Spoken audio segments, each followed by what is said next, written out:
When you prepave in alignment with who you are, look how fast it comes about. Okay, so it was once described to me that along this path, we are not doing, we're just living like normal humans, and then we learn about the law of attraction. And as we learn about the law of attraction, and we would say instead of that during all of that time that you're living life, you're learning about law of attraction. And so your life experience is teaching you about it. And then when someone points it out in a very concise way, you feel the resonance of what you've already taught yourself. And then you go through a portal where things shift. It's like moving into the next vehicle. Yeah. Yeah. Okay, so as we get really good at it and our belief in the law of attraction turns into knowing. And how do you feel while that's happening? How do you feel as you're getting really good at it? Good. Yeah, you feel good. Are you basing it on how you feel or the results you're getting, or both? Both. Excellent. What now? Okay, so we are learning this and we're getting good at it. We see that the totality of everybody and everything and how it's feeding in and how we're kind of, it creates that oneness feeling. And thank you everyone for all of it. You want to yes. feel, you feel. Yeah. Yeah, thank you. So, but it was described to me one time that once you get really good at that and your ego dissolves, and your ego doesn't dissolve because your ego is how you focus. Okay. But that negative ego that is in competition ceases to exist, while your super ego, which we would call your inner being, is dominant. Super sense of self. Call it anything you want. Ego is a pretty good word. Okay. Ego has negative connotations because most people approach life from a sort of combative point of view. Yes, we interrupted you, but we just wanted to make that clarification. So where were you going? Okay, so where I'm going is we're asking and we're receiving and we're listening to this inner voice, and it was described to me that at some point you'll stop asking for yourself and you'll start asking, how can I serve God? And that's never really sat well with me, because I feel like this asking, like, why would Abraham teach me to listen to myself all the time? And then all of a sudden I get really good at it, and now I have to listen to this God thing that's outside of me. Isn't that God thing the thing that's been talking to me the whole time? So there's never ever a sense that I have to do the work for God.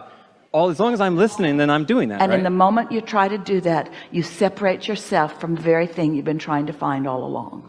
That's why we've been teasing you a little bit, saying that humans have service-itis, servitude-itis. And by that what we mean is you sort of are missing the point. You are God. You are. I love it. You are.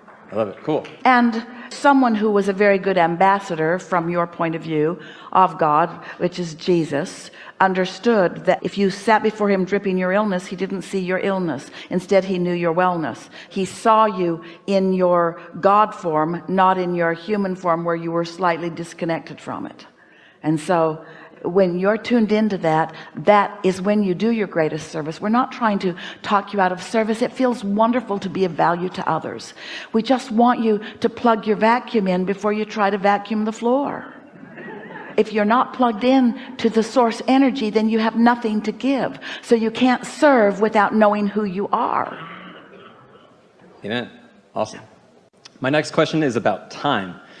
I feel like you have never negated the fact that we're experiencing time in a linear way. Oh, you are in a time-space reality because it helps you to focus.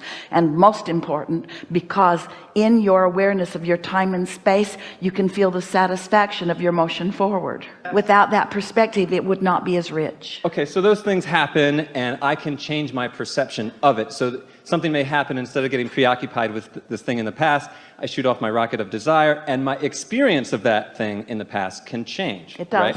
Right, so that's what I've... Because wherever you're looking, your perception is dominant. And so if you are in alignment and you are looking into a past experience, your perception sees it through the lens of source.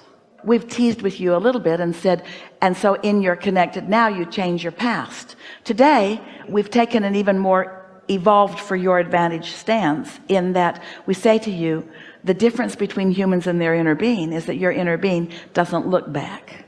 Your inner being is always looking forward.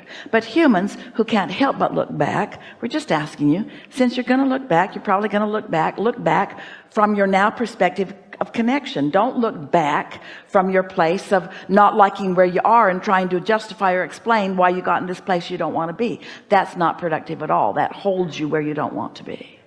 Okay, so I was told a story about time, and I'm trying to figure out if this works in the way that it was described. Okay, so real quickly, the story is somebody was skiing down a hill in some mountain, and they were by themselves and they were off on their own. They shouldn't have been there alone. They hurt their leg, and they're sitting there and they're like, oh my God, I'm in so much pain. I'm not gonna be able to get down the mountain. I'm gonna die up here or something. So they look over across the way, and 100 yards away, there's like this little shed. So they crawl over there and they get into the shed, and they're sitting in the shed and they're praying, like, God, let me out of this situation, like, give me help, whatever. He opens his eyes and he sees this box, right? And in this box is like some sort of prosthetic limb or some contraption that gets him down the mountain.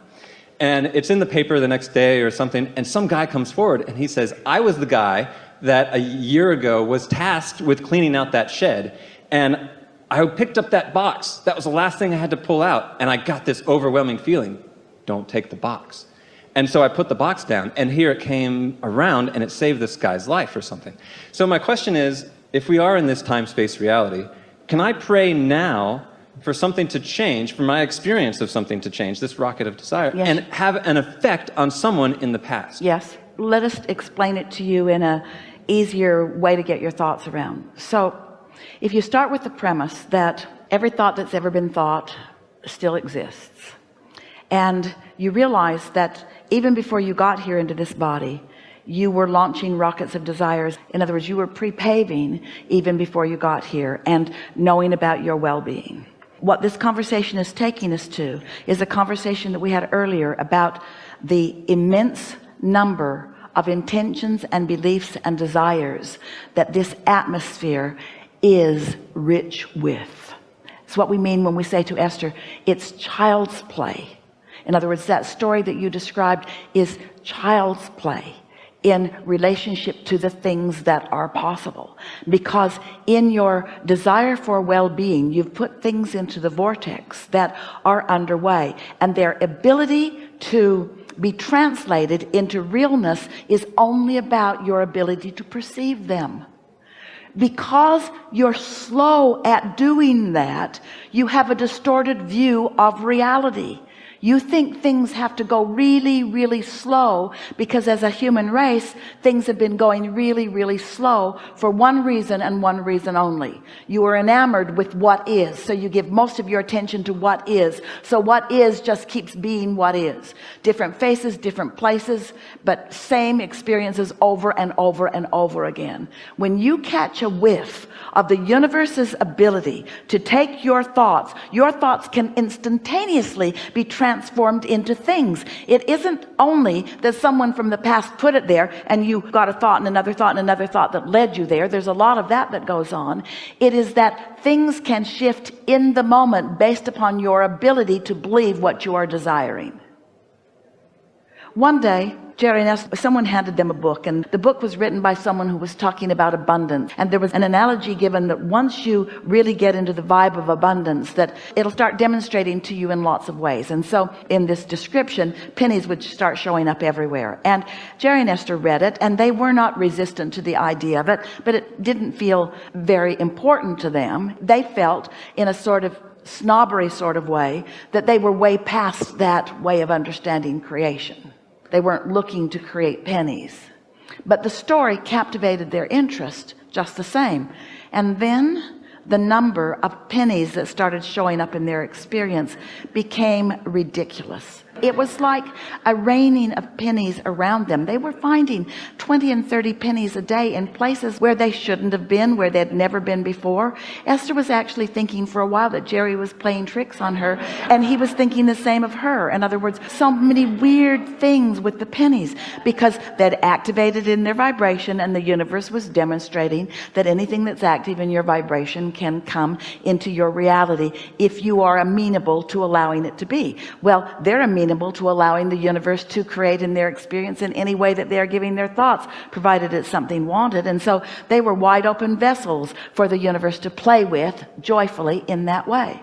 So this went on for several days, and they're getting on an airplane, and they got onto the airplane, and they're sitting in the bulkhead. They're buckled in. Everything that they own is up overhead because they are on the bulkhead, and they're sitting there. And as the plane is lifting into the air, Esther looked down and she said to Jerry, "You've got to see this. 2 pennies were standing on their edges." Nothing happens outside the physics characteristics of where you are, because there are laws that rule all things, but there are possibilities within those laws that humans do not allow. So the inertia of the plane, the vibration of the plane in that moment, the weight of the pennies in that moment, and the intentionality of Jerry and Esther to see remarkable things with pennies. They were no longer blah blah blah ho hum about pennies. These pennies had demonstrated something that they thought to be before then an impossible feat. Esther said, "I'm so glad we were together, because no one would have believed me." And Jerry said, "No one but me will ever believe you anyway." And Esther said, "Well, it's enough that you were here." All things are possible. If this time-space reality has the wherewithal to inspire within you a desire, if the desire can be born out of this, then the full manifestation of the desire can be born out of this also. If you can dream it, it has to be a reality. We've enjoyed this interaction more than these words can explain, but the life experience that will unfold for you will demonstrate for you the shifting that has vibrationally taken place within you. In other words, you are a different vibrational being at a different vibrational place, and because of your willingness to play with us for all of these hours, your vibrational set point is shifted enough that you will notice the difference. And this is what we ask of you. We ask you to notice the difference and to make the conscious correlation between the shift that took place within you emotionally. You feel better, we know you do, and what comes next, you see. And watch, those pennies will stand on their heads for you. The entire universe will stand on its head for you. You are meant to be pleased. You are meant to be understood. You are adored, and you have our undivided attention, and you have our full consideration. And when you think about what consideration really means, it means considering all of the options, all of the pieces, all of the possibilities, and then focusing on those considerations that your life has caused you to put into your vortex. These are good times, and there is great love here for you. And for now, we remain eternally incomplete.